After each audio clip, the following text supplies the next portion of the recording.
So hello and welcome to today's Info2Go webinar. My name is Amy Gaines and I am the Continuing Education Consultant here in partly cloudy Boise, Idaho at the Idaho Commission for Libraries. Our webinars and other continuing education resources are funded by the Institute of Museum and Library Services.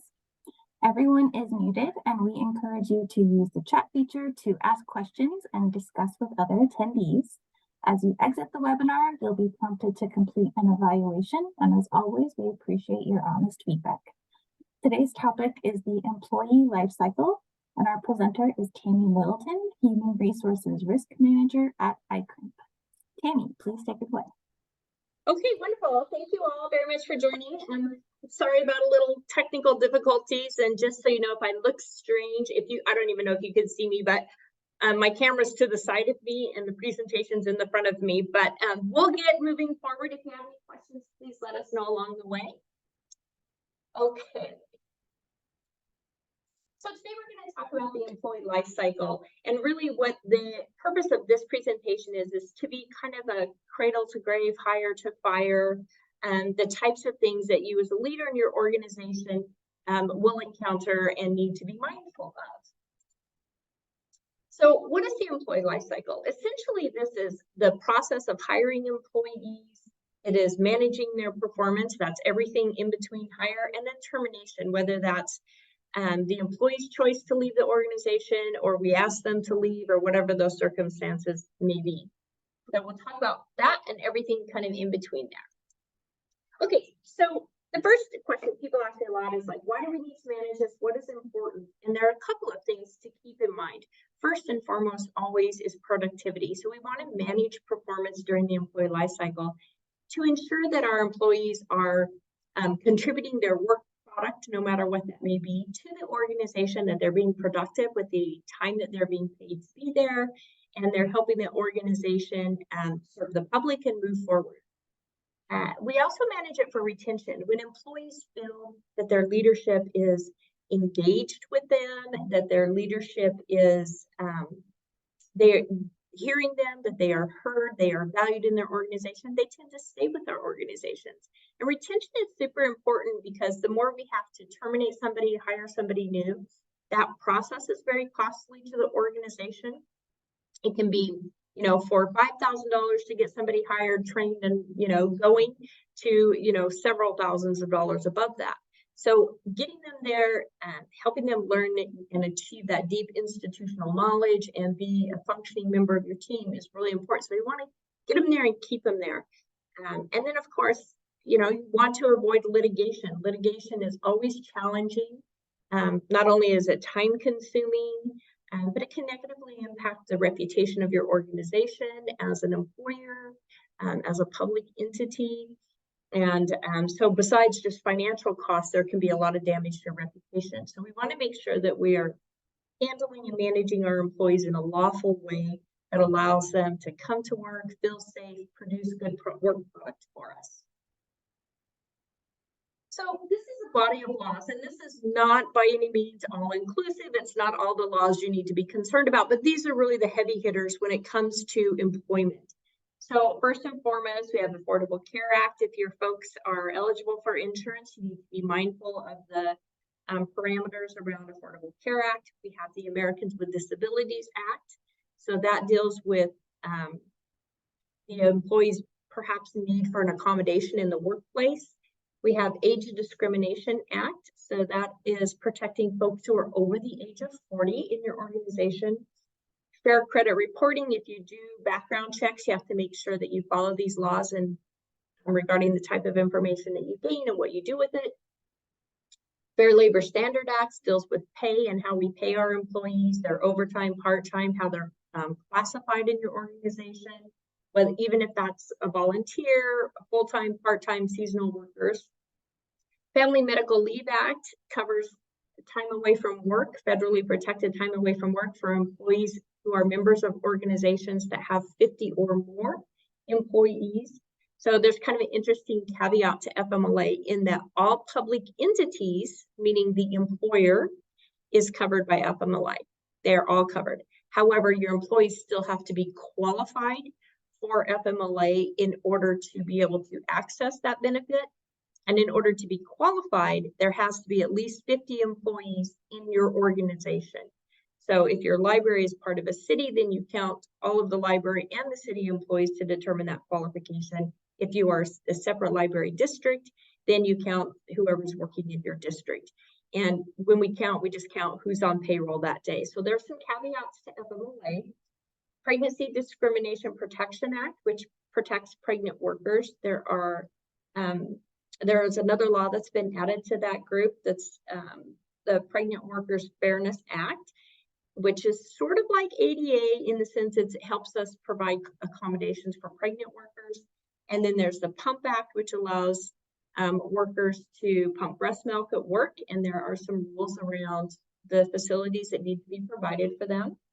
Of course, there are retaliation and whistleblower laws, which are covered under the Idaho statute.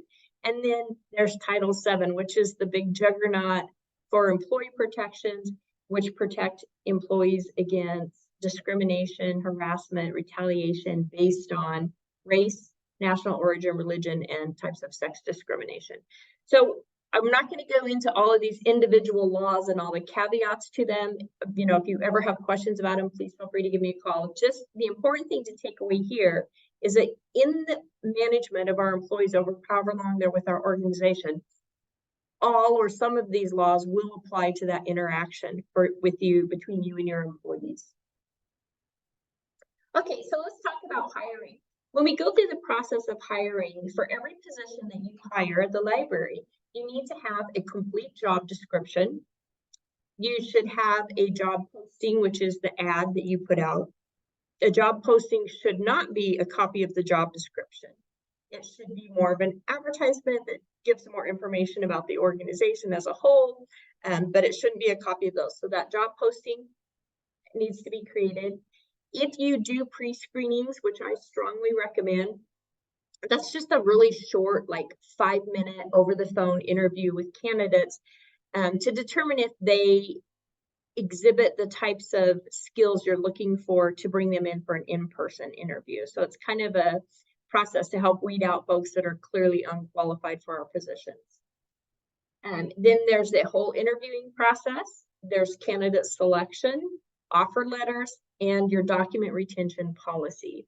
So there are very specific policies around how long you keep applications on file, how long you keep job postings. If you ever get an EEOC audit, that's when they'll come in and they'll look at who you're advertising to, what method you use to advertise, and then they look at the type of candidate pool. So you have to keep those applications, even if you don't interview somebody, you need to keep those applications on file for a stated amount of time. So you should have a policy around your document retention. Okay, so very specifically, when we're talking about job descriptions, you need to have a written job description for every position, even if it's a volunteer in your organization. And that job description should capture the title of the person, who they report to, the type of employee that they are, which means are they full-time, are they part-time, are they temporary, seasonal, or volunteer. It should include their wage, whether or not that wage is salaried or hourly, or maybe they're just getting a stipend, or maybe it's an unpaid position. And then it should also state whether or not they are exempt or non-exempt. Salary and exempt are not the same things, although I know we kind of use those words interchangeably. Salary can mean they get a set amount of pay, but still would get overtime if they work over 40 hours, where exempt means they are exempt from overtime. So make sure that you include that information to avoid future complications or disagreements over pay or pay amount. It needs to include the summary of the job. This is like a 30-second elevator speech of how you would describe the job to someone. It should call out the essential duties of the job. So what are the primary responsibilities of the role? And really think about that. Like, if they don't do this, they're not doing the role. So that's what should be included in essential duties. Not everything that the employee does or will be expected to do should be under essential duties, because simply everything is not essential. But we want to really get those key duties down. It should list the qualifications for the job. So if it requires a degree, or specific training, that should be included, and physical requirements for the job. And it doesn't need to be a huge list of everything they could possibly do physically for the job, but it should include things like bending, sitting, lifting, twisting, if those things are required. If they have to type, it should say fine motor movements. They have to have visual acuity to the point of being able to do whatever. So whatever those things are, they should be there. And then you should have a lifting requirement, and it needs to be real. A lot of people just put the kind of universal 50 pounds to be able to lift 50 pounds, when in actuality, the job doesn't require lifting 50 pounds. And you want to make sure that you're accurate with that, because if you say 50 pounds, but they never have to lift that, you could inadvertently be discouraging certain groups of people from applying. That could look like discrimination. For example, if you say 50 pounds, but the heaviest thing they ever lift is a 5-pound book, then you may discourage people who have disabilities from applying, or women from applying. So just be careful in that space, make sure it's accurate.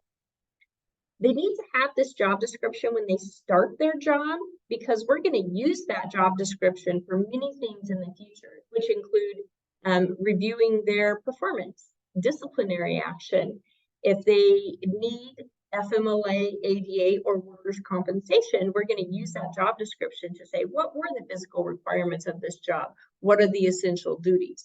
Because for ADA, the accommodation has to help the employee perform their essential duties. And if you don't have a list of essential duties, then it would be very difficult to determine what's an appropriate accommodation. And if you're writing those things after the fact, it never looks good on the employer, because it can create kind of this sort of gerrymandering situation where where it could be presented like you're creating the job duties, the essential duties, in a way that don't allow the employee to continue to work.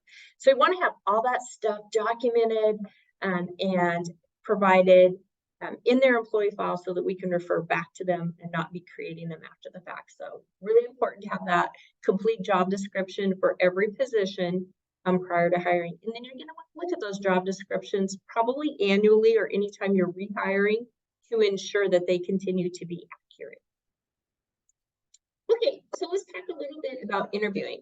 Again, I think pre-screening is a really great technique. That's when we just call our candidates and ask them really simple, 3 to 5 questions. This should take no longer than 5 or 10 minutes of their time, because we're really just evaluating whether or not they have the necessary skills or are aligned with the job. So for example, when I do pre-screening, I'll call the employee and say, hey, tell me a little bit about why you're interested in the position. And if they come back and say something like, I don't know, I'm not even sure what this position is because my mom filled out my application, then I know they're probably not super interested in the role with the organization. Now, if I'm looking for volunteers to work 2 or 3 hours a week, that may be okay. So you really have to determine what's important. I also will ask them questions like, what are your wage and compensation expectations? Because if the role is paying $15 an hour and their expectations are $25 an hour, then they're probably not a good match for the role, because they're going to be unhappy with the wage, and they'll probably continue to job shop and will leave. So then we'll have a retention issue, or we're retraining or reinvesting in the process of hiring. So just a few questions that kind of help us understand whether or not it would be a good idea to bring them in and talk to them in person.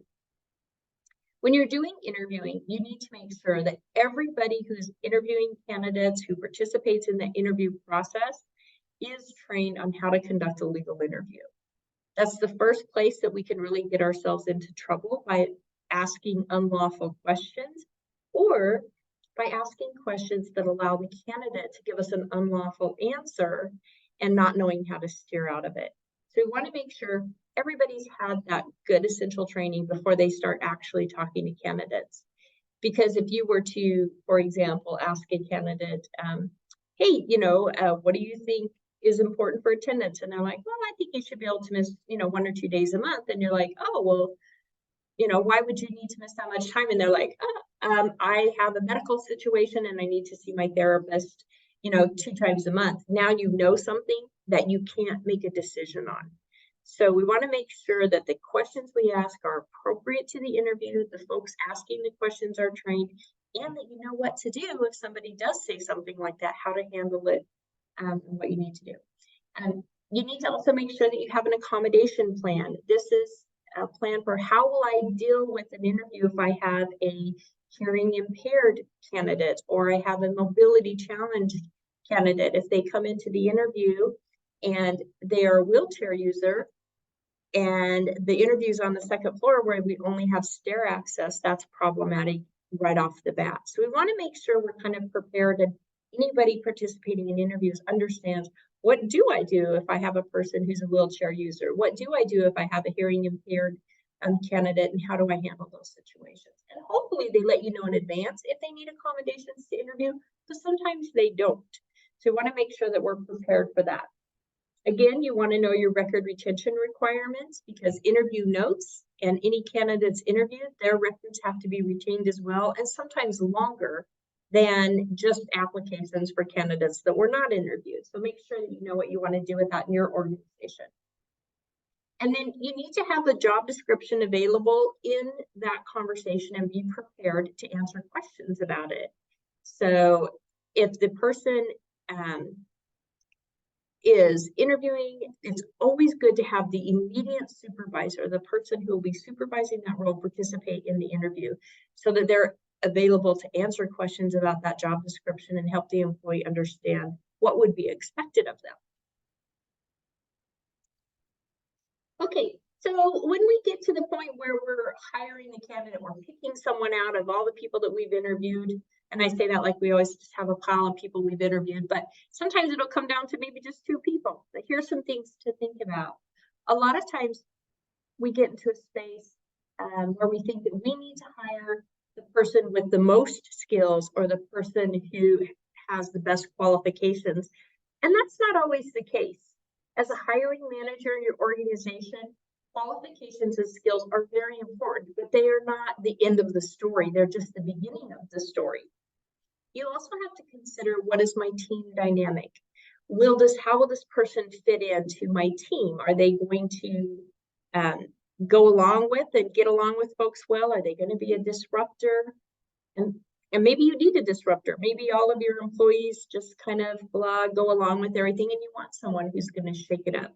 So you may hire somebody who maybe doesn't have as many qualifications with a plan on training them, because they would be a better fit for your team. So you want to take all those things into consideration, not just their skills, but how they're going to mesh and get along with the team.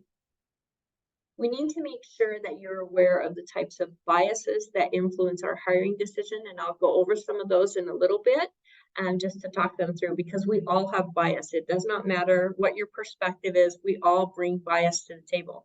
Bias are created by our personal experiences, our education, our interactions, the culture around us, and so we all have them. It's not a situation where we want to make sure we don't have any bias, but rather that we're aware of them and that we counteract that when we interview to ensure they're not influencing our hiring decision. And then just, really being aware of the value of diversity in your organization. If you have 5 people working with your team and they're all exactly the same people, they have the same background, they have the same job knowledge, they have the same or similar personalities, same interests, those sorts of things, we don't get the kind of diversity that allows us to solve problems in a creative way or to come up with new and different ideas that may help our organization be better. So make sure we're looking at that. How can I round out my team to create some diversity? Like, I would like to have people maybe of different age groups, so I get different perspectives in my team. Maybe I want folks that have different educational backgrounds to bring some diversity to our team and new perspectives. But think about that when you're hiring, and because it's not all just about skills. There's a lot of people that have skills, and there are a lot of skills that we can train. So you want to really build that really strong team. These are some pitfalls that you should avoid when hiring. And these things cause a lot of toxic work environment or potential litigation. The first and foremost is hiring friends and acquaintances. I know that a lot of times we're desperate to fill positions, and so we start thinking about, who do I know who could possibly do this job? And so we reach out to friends and acquaintances and try to get them to apply for jobs. The problem with that is that in a vast majority of the time, managing friends and acquaintances is very, very difficult. Because of our personal relationship with these people, it is very difficult to manage their work. And just because somebody's a fantastic friend or cousin, or, and you know them and they're very trustworthy, that does not map over to their conduct and behavior at work. So how they will behave at work, how they'll interact at work, the types of things that they, work habits that they have, doesn't map over to what type of a friend they are. So really, really be cautious in this space, because these types of hires frequently result in either losing the friendship altogether or causing havoc at work.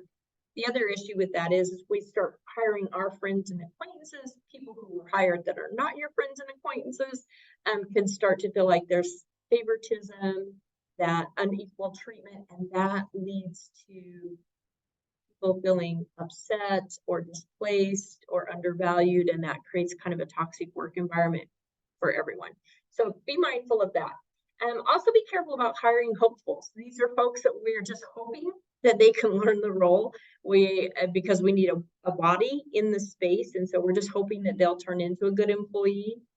Really do, if you have qualifications, you need to stick to them and be willing to look for the right person rather than any person, because hopeful hires tend to cause litigation, because then they don't always live up to our expectations, or they're not able to acquire the skills, and then we end up having to terminate them, and that can be a long and painful process.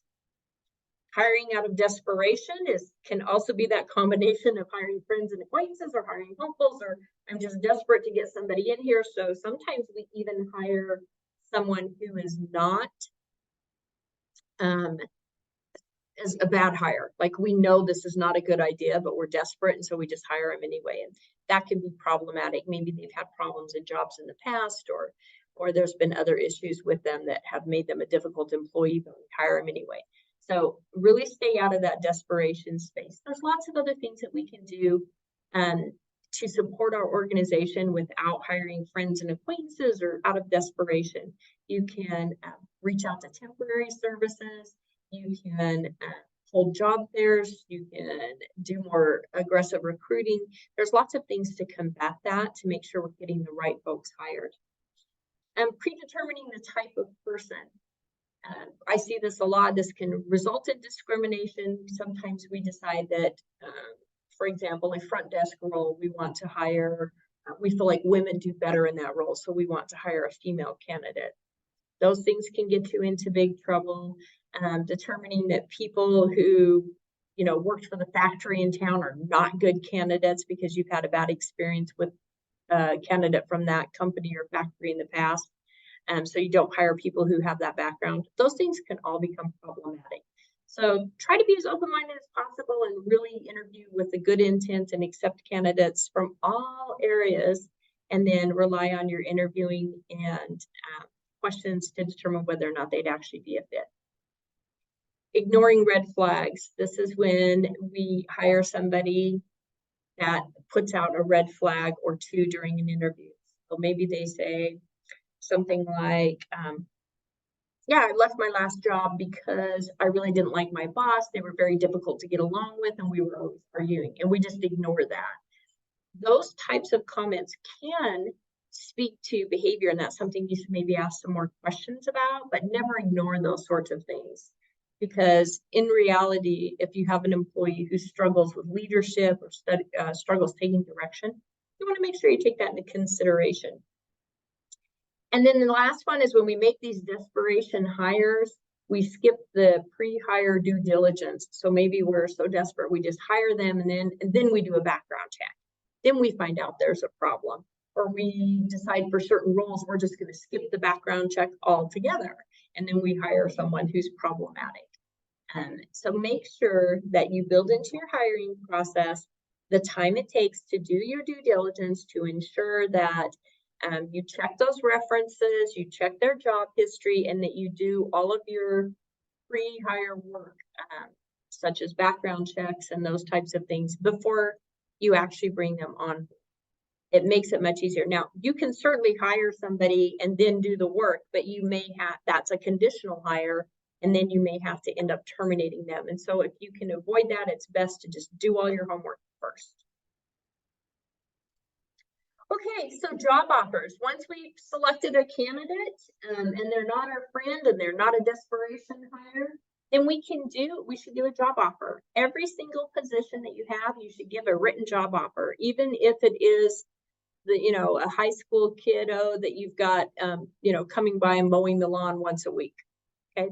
You need to make sure you give them a written job offer for two reasons. First and foremost, we need to spell out what we're offering to the person. And it should include when their anticipated start date is. What is their job title? Who will they report to? What is their wage and classification? Is this a conditional offer based on some other information or obtaining a certification, that type of thing? Any conditions? Is there a probationary period? And I say no, please, on those, and I'll talk about that in a little bit. It should talk about what benefits they're eligible for, if any. If they are not eligible for benefits, then we will put not eligible for benefits and the effective dates of those benefits. Because if we have a hold on health insurance, they may need COBRA in between their current job and now. And so we want them to know what that is and to be able to anticipate that cost and plan for it. And it can be signed by both parties. So that's the first reason, is we want this. This is our foundation information where we communicate transparently with our candidate about what will be expected, what the job is, so that we're all on the same page. And the second thing is that even if you just have a high school person that's mowing the lawn, they need to learn like how to have a job, and getting a job offer, reading it and understanding what the job is very important. So we want to include that and do that for every single role. You wouldn't believe how many times that I'll have a claim or a situation going on. I'll ask for that job offer because we have a dispute over what pay was offered or something of that nature, and there's nothing in writing. So we really need to make sure we get that. Now, just to touch on probationary periods, I really don't like them. They don't gain you anything. They don't help you. They don't make firing people easier. They don't give you any additional protections. They truly don't. They just create this kind of false narrative where supervisors think that they don't have to manage, train, and discipline in a person for the first 90 days. They just throw them out there, and if they succeed, great. And if they don't, they can just fire them without saying anything else. And none of those things are true.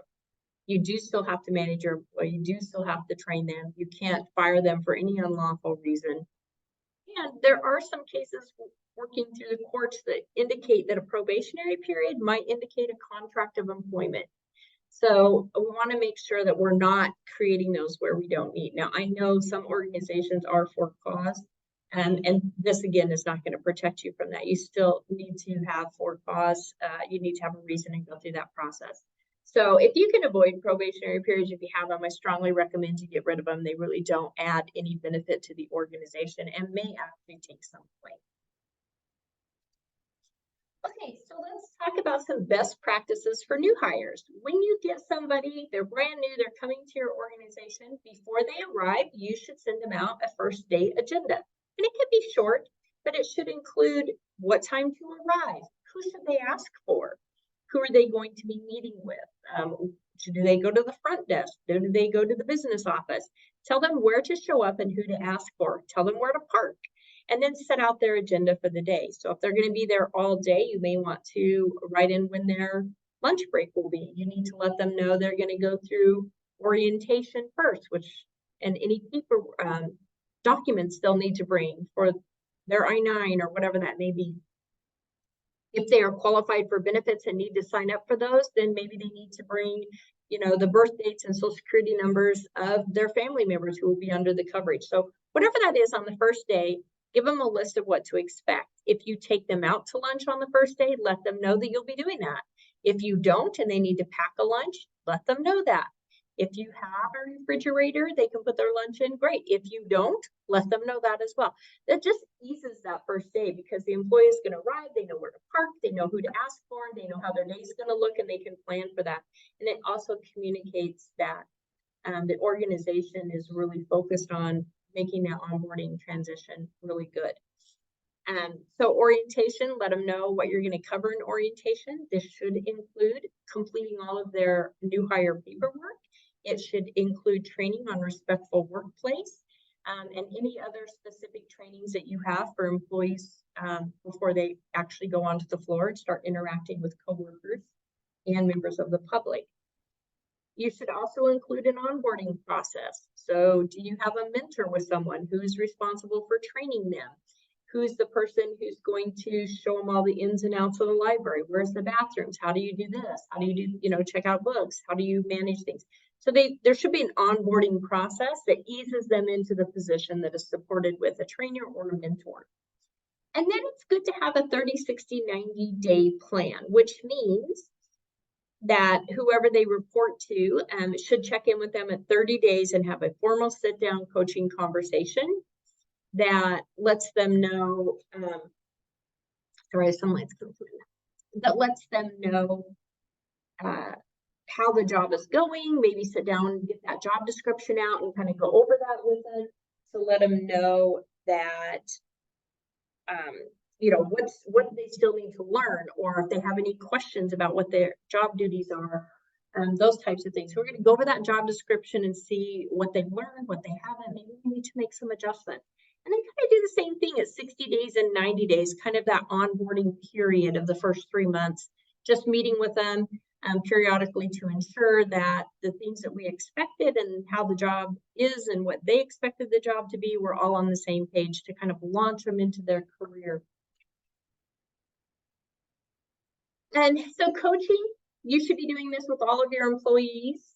We want to have one-on-one coachings with them on a regular basis. This means a sit-down, one-to-one, documented conversation. These conversations can be used to address an issue that's come up, maybe a training issue or a behavioral issue. We can use these conversations to review what we're expecting. So if they're maybe handling the front desk, maybe we go and observe them for 10 or 15 minutes and give them feedback on how they're doing. And we can use those one-on-one coachings to do little spot trainings, maybe a couple of things we need to show them, that type of thing. But regardless of what you use your coachings for, they should not all be negative. So the only time we're coaching is when they're getting in trouble. Don't do that. We want a good balance of this is what's going well, or here's something we can train on, or here's something we need to change. And we need to document all those conversations. And when we document them, we need to document the date, the topic that was discussed, and any commitments by the employee. So many times when we're having to do a difficult termination, I'll ask for the coaching records, and there'll just be a list of things from the supervisor, like Mary was late on Tuesday, Mary didn't do her end of week report. And it's all a list of things the employee perhaps has not done or needed to address, but there's no proof in that documentation that Mary is aware of these things.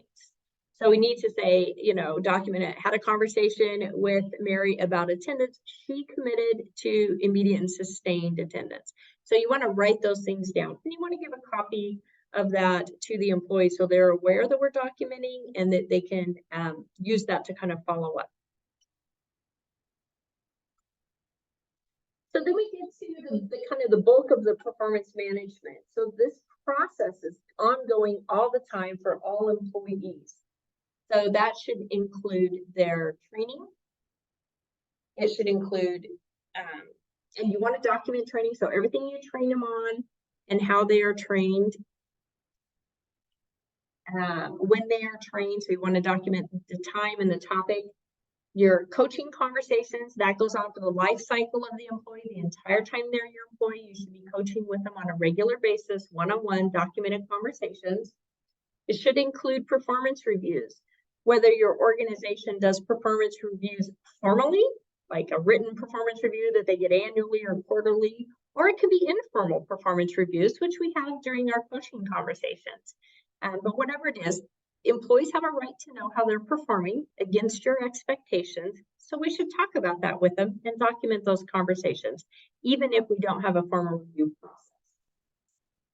It should include things like SMART plans when we're trying to help the employee acquire skills, or performance improvement plans if we're trying to help an employee change a behavioral issue or skills issue that is critical to their continued employment. If we're setting goals for them to achieve certain trainings or skill sets, we should include that documentation. And then, of course, disciplinary action. Throughout the employee's career with you, there are times when employees need discipline, and that doesn't necessarily mean that they're on a path to being fired. But it does mean sometimes we have to course correct, and we need to have meaningful conversations in writing that are documented, that the employee signs, that let them know that this is unacceptable and what is expected of them going forward. And we need to check back on those, because if we get to the point in their career where we feel like this is no longer a good relationship and we may need to separate them, we need to have proof in writing that you had a meaningful conversation with that employee to inform them that if they did not change their behavior, conduct, or skills, that they could potentially lose their job. We need to be able to prove that. So that has to be formal disciplinary action. It has to be in writing. If you don't like disciplinary action, supervision is not the good role for you, because it will come up and you will have to do it. All right, so when we're talking about disciplinary action, and I want to hit this topic a little harder because this is one thing that I frequently see missing in documentation when we're looking at employee terminations, is we just don't have a good disciplinary history. So first and foremost, what are the steps in your process? So you need to know who can write it, who can deliver it, who needs to approve it. That should be the library director, but you need to make sure that you know that process. Someone needs to proofread that and make sure that it's written correctly and there's nothing in there that would hurt us if we had to show that document to other people. So know that process. Make sure you have been trained on how to both write disciplinary action and how to deliver disciplinary action, because this is another area where we frequently make mistakes that can hurt us if we have litigation. So maybe we say the wrong thing, or we write something down that we shouldn't have, and now it's kind of memorialized in that document. So make sure that you have training on that, and you know how to manage those conversations, keep them under control, and make sure they don't spin out to an hour-long argument. Okay, so when we're talking about reviews, if you do reviews in your organization, whether those reviews are formal or informal, you need to make sure that they are attached to the job description. Means that when we tell an employee, we give them a job description and we say, this is the job, we want to make sure that when we review them about the job, we're talking about the job on the job description, that we're not talking about other things. So for example, if I hire somebody to cut the grass at the library, I probably don't want creativity to be on their review, because that doesn't make any sense. How are they supposed to creatively mow the lawn? The same is true for accounting. I don't want any creativity in accounting. So I want to make sure that when I'm reviewing them, that I'm reviewing them on things that I've asked them to do, their job description. So if you're pulling some sort of review guideline off the internet, just make sure you're checking and say, does this really apply to this person's job description? Because one of the reasons we hate doing reviews and employees hate getting reviews is because reviews tend to feel like a pop quiz, like something that's sprung on them. And it's like, I'm the accountant. I didn't know I was going to get rated on creativity. Had I known that, I would have been more creative. So we don't want employees to ever feel blindsided by their review. So it needs to be attached to that job description, and we need to tell them what they're going to be reviewed on in advance. Reviews need to be standardized, which makes them more defensible. So when you're rating them, we want to use business standard rating systems so that it's universally understood. And if you rate people with non-standard things like, butterflies and rainbows, those sorts of things, and no one knows what a butterfly means. Like, what is the value of that? So you really want to stick to something that's business standard.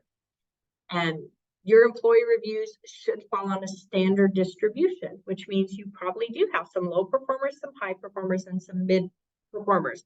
And that's okay. That's the nature of being a human being. We are not all high performers, or we may not all be high performers on a specific skill set. So we should have that diverse. If I get your reviews for a situation like litigation, or you have to go to court or defend something, and everybody in your organization gets a straight 5 across the board, it doesn't say your employees are all fantastic. It says that you're less than honest in how you review people, and then I don't trust any of your reviews.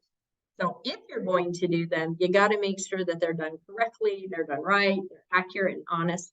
And we want to avoid any emotive language or discriminatory language. So we don't want to make a boo-boo like saying, Susie missed a lot of work due to FMLA, because that immediately looks like retaliation or discrimination. So want to make sure that you are trained on how to do them, what types of things should be written and what types of things should not. And that's even if you're doing them formally or informally. But particularly if you're doing them formally, we want to make sure that we're not documenting something that can work against us. And of course, there's bias. And so let's talk a little bit about bias. These are not all the kinds of bias. You can absolutely jump online and look at several different types of employment bias and see that they come in many forms. But these are the basic ones to be aware of when you're doing reviews or you're deciding on promotions or pay increases, any of those types of things. All of these things can kind of come into play. Recency bias is when our opinion of the employee's work product is biased by what's happened recently. So if there's been a big negative thing that's happened recently, that can sometimes bias us to think their performance for the entire year has been bad, when it's really just recently there's been some challenges. Recency can also be impacted by the fact that employees know their reviews are being done. So they will be very good and well behaved and easy to get along with and easy to manage right immediately before their review period. So they're not arguing with you, they're not calling out, they're not, they're willing to work overtime, those types of things, because they know the review's coming. And so they're putting on that really high performance in order to get a better review. Horns and halos happen when we have employees who we rate them more based on their ease of management and the quality of work. So for example, we may have an employee who's super easy to manage, no matter what you ask them to do or what issues come up or what changes you make to policy. They're just very agreeable and they just go along and they never talk back or argue or cause you any headaches. And so they have kind of a halo. We think they're a better employee because they're agreeable, but not based on their actual work product. And then we have those other employees that kind of grow horns, right? So they can be challenging to manage. They question our decisions. They push back on policy. They've got an opinion about everything. And so they kind of grow horns, where we determine that they are less, they're a worse employee because they're more challenging to manage and not looking at their actual work product. So those are types of biases you want to avoid. Central tendency happens when we have reviews and we say things like, if you score the person a 3 on a 1 to 5 scale, so you score them average, you don't need to write anything. But if you score them below average or above average, you need to write why you did that. So then we're like, oh, easy, I'll just score everybody a 3, reviews are done, and we're on our way. So that's central tendency, where we just kind of put everybody in the middle because we don't want to have the hard conversations or we don't want to do the work. Leniency is when we are friends with our employees or we get along with them. We want to be popular. We want our employees to like us. And so we tend to score them a little more leniently on their reviews, just based on our avoidance of conflict. Similar to me bias is when people are like us. So they have the same interests we do. Maybe they have the same political affiliation we do. Maybe they go to the same church. They're like us in some sort of way. So we start attributing to them skills that we ourselves have. So, that would be like if I had an employee who, was in my same political party, went to my same church, and also has a dog. So I just start feeling like that employee also would be a really good trainer, because they're so much like me. Like, you're just like me. I was, just like you when I was starting in this. So we started attributing to them skill set that we have, that they may not actually have. Just because we have similar interests does not mean we have the same skill set. So be careful of that one. Confirmation bias or bad apple bias is when we decide that we don't like a particular employee. Maybe we know stuff about them personally outside of work, so we don't particularly like them. Or maybe we've had disagreements in the past, so we just don't like them, and we've decided that they are a bad apple. So when we go through our documentation, their work product to do reviews and those types of things, we look for examples of conduct and behavior that support our opinion that they are a bad apple and ignore the positive things that they may bring to the table. And last but not least, for sure, is gender bias. So a lot of times gender bias will show up in an organization or in reviews when we have employees who are in a opposite gender role. So for example, if you have in situations where you have nursing is predominantly a female industry. Most of the nurses that we have, at least in the United States, tend to be female. They far outnumber their male counterparts. So much so that they have two different job titles, nurse and male nurse, which shouldn't happen. So, but we do refer to that. And then in these situations, perhaps we have different expectations for the same job title. So for example, we may expect male nurses to do more heavy lifting and to lift those heavier patients. We may expect them to deal with combative patients. And even though it's not their extra job to do the heavy lifting or deal with combative patients, we may automatically assume that they need to do that because of their gender. And that's problematic in how we review employees. And it's the same thing happens if we expect our female employees to be more compassionate or friendly. And so we score them more harshly if they're not in that same space. So just be aware of that. Does my reviews or how I speak about my employees tilt one direction or the other based on their gender as opposed to their actual work product?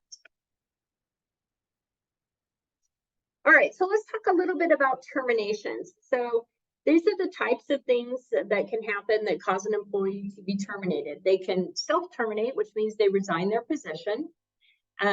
You can have a constructive discharge. This is a bad thing. That's when we're just so ornery to them and we make their jobs so miserable that they quit, because we think if they quit, then we're free of any legal entanglements, which is absolutely not true.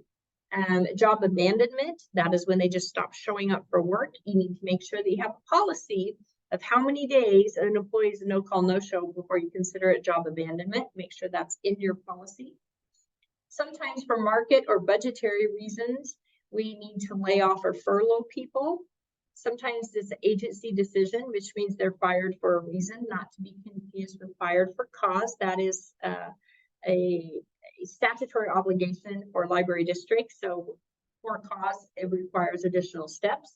But we fire them for a reason. They're not performing, they're not attending, they've got attitude problems or behavioral issues, those types of things. And sometimes they retire.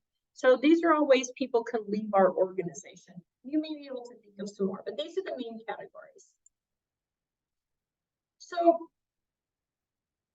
one thing to take a look at is, why do employees sue? When they leave our organization, why do they end up suing us, right? What's the issue there?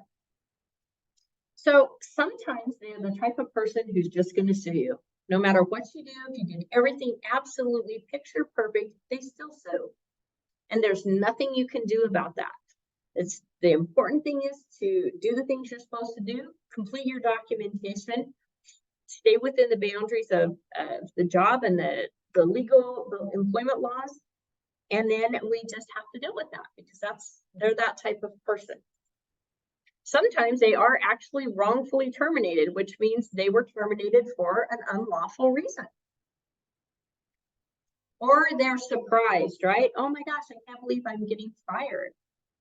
Employees should never, in any circumstances, be surprised that they are being fired. If they are surprised they're being fired, then we have not done our due diligence as leaders and supervisors of that person, because they should have been coached.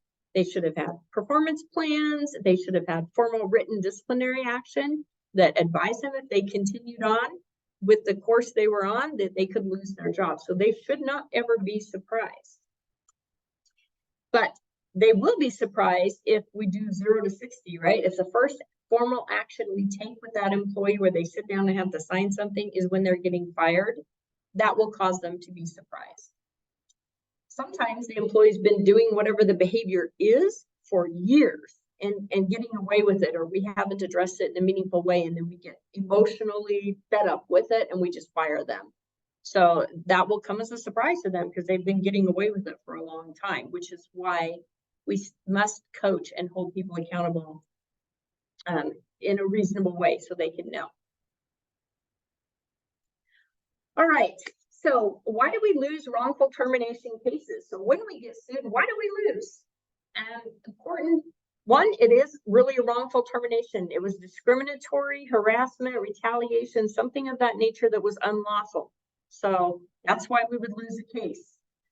We lose cases because our actions are inconsistent, meaning that we treat our employees disparately, and they can show that, or we treat the same employee differently for the same behavior over time. So one time they get written up for it, and then they do it for 6 months all the time, and we don't say anything, and then we fire them. So that can be a problem. So we have to make sure our actions are consistent with that employee and between the employees. Our failure to follow our own policies and procedures. We don't do what we say we're going to do. Our failure to address the behavior in a serious way. That means formal written disciplinary action that they sign. So we failed to do that. Lack of documentation. A lot of times we'll tell them and tell them and tell them and tell them, but we never write it down because we're managing on a parenting model, right? You tell your kids, you tell them, you tell them, you tell them, but you never actually go in and write a book about, I've told little Susie to clean her room, right? So we tend to sometimes take that approach with employees, and that's not the right approach.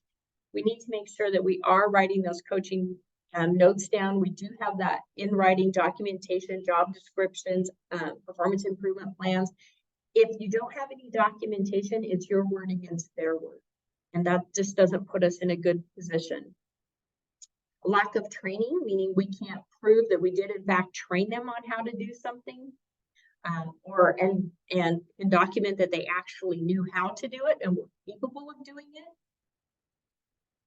Because the employee has no knowledge of, so we're terminating them and they have no knowledge that they were going to be terminated or could be terminated for that reason. Or the employee had no opportunity to improve. So today I tell you did something wrong, and then this afternoon I fire you for it. There's no opportunity for them to actually attempt to improve. So we need to make sure that we kind of check all these boxes before we try to move forward with the termination. All right, so quick summary for you. Make sure you're doing offer letters for every single position. This is really going to help you out. Communication is key. Making sure that we are having those meaningful conversations and coachings and trainings and documenting those conversations, and document. If it's not in writing, it did not happen, make sure that you're documenting what goes on. It's time consuming. It's probably one of those things we back burner a lot, but it's absolutely critical if we have to take an adverse action with an employee. Inspect what you expect. That means that when you train somebody to do something, you need to go out there and visually see them do it. Make sure that you can beyond a shadow of a doubt say, yep, this person does actually know how to do this skill or task correctly. So we want to do that before we start holding them accountable for not doing it correctly.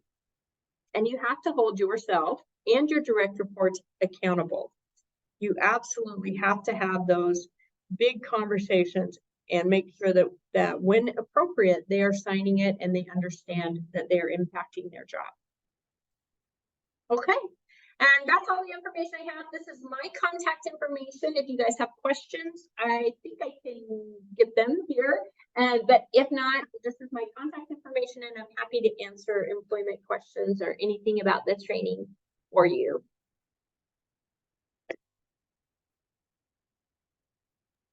Awesome. Well, while folks are formulating your questions in the chat, I just want to say thank you so much. That was a lot of really excellent information and great reminders. It's so great to get all this information in front of them in one place. And I'm so thankful for you for sharing your expertise with us.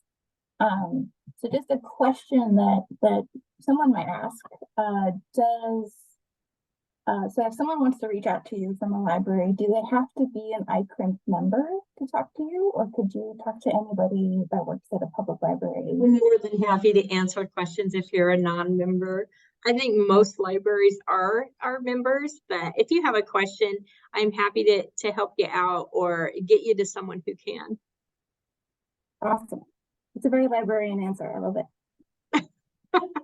If we don't know, we'll find out together. Perfect.